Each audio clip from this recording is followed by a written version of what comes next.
Back in 1943 in San Francisco, there was a city bus driver who was feeling the stress of the war, as many people were, for many reasons. And the way he decided to vent himself or to deal with his stress was that before he would allow his passengers to get off, he would make them say please. And I guess they must have been nicer than what they would be today because they indulged him. So, inflated with success, he decided to take it a step further and he insisted upon them saying, pretty please, before getting off.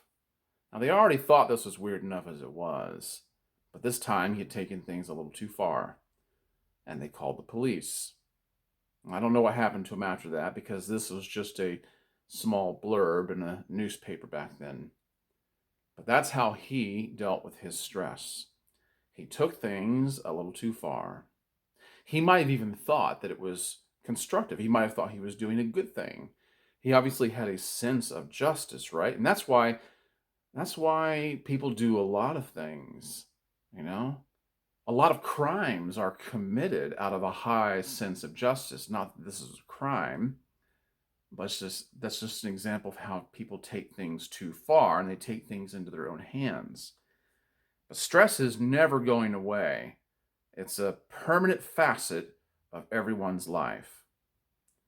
So, what do you do about this? There's all sorts of ways you can deal with stress, but you have to make it constructive, not destructive. And that's the key. And I hope that's what you get out of this. I hope that you can really embrace finding a way to make stress work for you. There's all sorts of ways of thinking about stress. And if you handle it in a very positive way, you begin to think of stress in a positive notion. Okay? That is possible. That is possible. Some people thrive upon it. We call them A-type personalities. But I don't think it's just something that is assigned to them. I think anybody can make it work for them. And I think that once you get a hold of that and find a way to do it, you have something to be proud of. You have something to show for it. And then you begin to believe that you thrive upon it. Because the best things come out of a baptism by fire. I was watching, I think it was Planet Earth the other night, and they were showing a forest fire. And this is not a concept people are unfamiliar with, but just let me recall it here. And they were talking about, just within a few short months, the forest is reborn, and without that fire, the forest would never experience the rebirth that did. And it was beautiful. It was more beautiful than it was before it went through the fire. The swords of great masters would never be made had they not gone through the fire and taken a beating. And that's the way you have to look at stress. Stress can be something very good for you. They say married people make more money than single people. And the reason why is stress. You have to make things work. You begin to have kids, and you have all these little people run around who depend solely upon you. You have to make things work. In my line of work, I see people that are actually destructive. They do have kids, they are married, and yet they don't assume responsibility.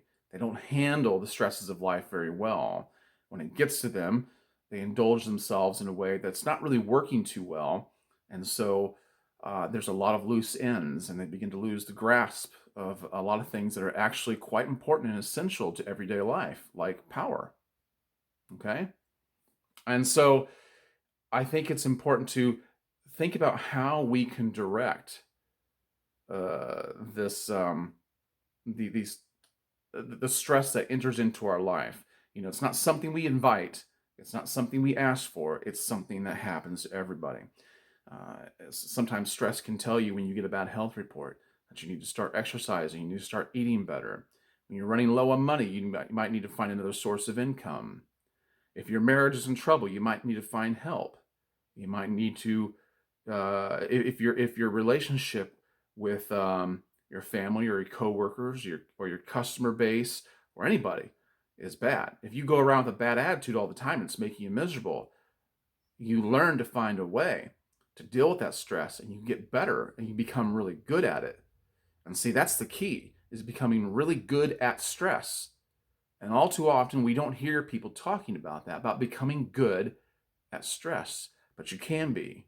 You can make it work for you. You can anticipate it, and you can actually start looking forward to it because you know that you're going to get something on the other end of it. Let me recommend a book to you that changed the way I think about stress. It's a book called The Upside of Stress, written by Kelly McGonigal.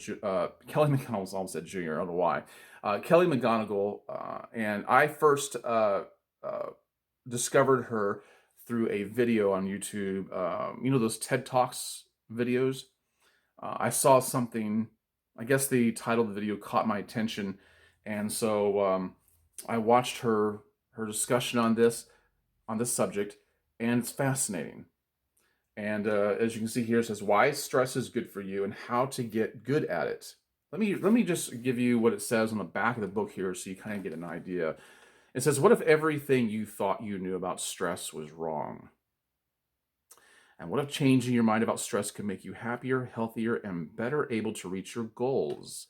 Stanford psychologist and award-winning teacher Kelly McGonigal, PhD, combines exciting new research on resilience and mindset, proving that stress itself may not be bad for you.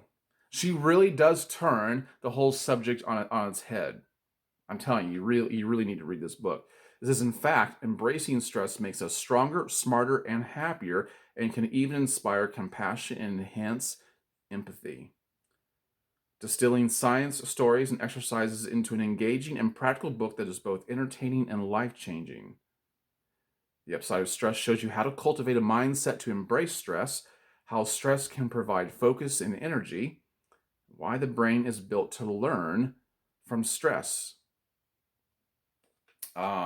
So I think it's absolutely one of the best things you can ever pick up if you're dealing with a lot of stress and you want to know how you can make it work for you, or you can just go out and feeling miserable. It's up to you. It's what you want to do. Let me give you some of the titles of the chapters. Chapter 1 is How to Change Your Mind About Stress. Chapter 2 is Beyond Fight or Flight. Chapter 3 is A Meaningful Life is a Stressful Life. What does it mean to be good at stress? Engage. How anxiety helps you rise to the challenge. Chapter 8 is How Caring Creates Resilience. Chapter 6 is How Adversity Makes You Stronger. So this is a very useful, very well laid out and detailed book. Let me tell you how many pages they have. It's an easy read. You can read a chapter a day and be through with it in a week. It's 227 pages long, but I do recommend The Upside of Stress. So make it work for you, because you don't want to become like the city bus driver. You know why? Because if you start acting out in ways to deal with your stress, if you start acting out in ways that that are not well thought out, and you believe that you're somehow going to make things better by being passive aggressive and unleashing your angst on people, you know what people think? They think you're weird. They think you're weird, like they did this guy. They call the police on him. I don't know what would happen today. In a world where everybody can be offended so easily, can you imagine what they do to you? They would tar and feather you, or you'd be pilloried, or you know, hung from your toes or something. It's just weird the way it's gotten. So this is really a good time to be figuring out how to deal well with your stress and make it work to your advantage. That's the way it is about anything in life. Figuring out how to make things work for you. Finding the advantages to everything, even the negative things, you know? Well, that's mainly why you would even think about that to begin with, but that's the important thing to do. Guys, I hope you've enjoyed this video. I hope you found it useful, inspiring. I hope it's made you want to pick this book up. If you want to know what I used my beer today, I did use Boss Man's hammer scented jelly. You might wonder what a hammer smells like. Well, this smells really good, so I don't know. I don't want to spend a lot of time talking about it, but it's really, really nice. And then I after I styled my beard, I put their hammer beard balm. And Boss Man's great. Look down below for the promo code to save yourself 15%. It's a great deal. They have a lot of great things. So check that out. And consider donating to this channel if you've liked this. Make sure you subscribe to this channel. Share it with somebody who needs to hear it. All right, guys. I do appreciate your time. I hope you have a great day. Stay safe out there. Be wise.